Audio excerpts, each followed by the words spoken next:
Il existe une douceur si pure et si profonde qu'elle ne provient ni de la volonté ni de l'effort. Elle émane directement du cœur divin. Cette douceur est la bonté divine, qui est malheureusement souvent perçue comme une faiblesse. La bonté est discrète, mais profondément transformatrice. Elle ne peut émaner que d'un cœur pur. Or, un cœur pur est essentiel à toute évolution spirituelle et à l'union avec Dieu. Il symbolise avant tout un état de pureté intérieure, dépourvu d'émotions négatives, de désirs égoïstes et d'attachements, favorisant une véritable réalisation de soi et une connexion plus profonde avec la conscience universelle.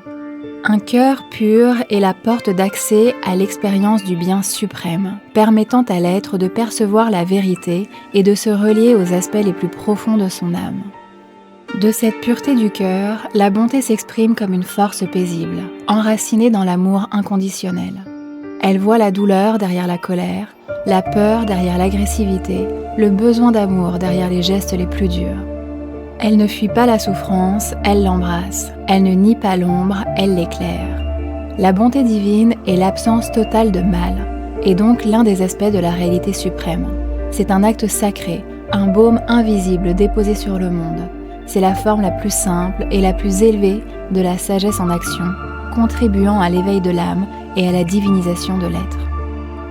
La bonté est une disponibilité affective silencieuse, un regard lumineux posé sur le monde.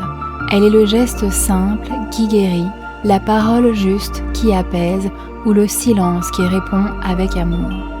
Elle rappelle à chacun qu'au-delà des blessures, des peurs et des masques, il existe une bonté innée, une lumière intacte au cœur de chacun de nous. L'énergie de la bonté nous rend bons, justes, agréables, doux, bienveillants, serviables et généreux. Manifester la bonté divine dans notre vie, c'est devenir un canal par lequel Dieu peut s'exprimer. C'est cultiver la présence, l'écoute et la compassion. C'est permettre à Dieu d'agir à travers nous, sans attente ni condition. C'est choisir, dans chaque rencontre, de voir l'autre avec les yeux de l'âme. En agissant avec bonté, aussi souvent que possible, nous découvrons que l'amour, la joie, la générosité, le plaisir et le bonheur que nous offrons aux autres avec altruisme reviennent à nous, grâce au principe holographique sur lequel toute la création est structurée. Car tout ce que nous offrons aux autres, en essence, nous l'offrons d'abord à nous-mêmes.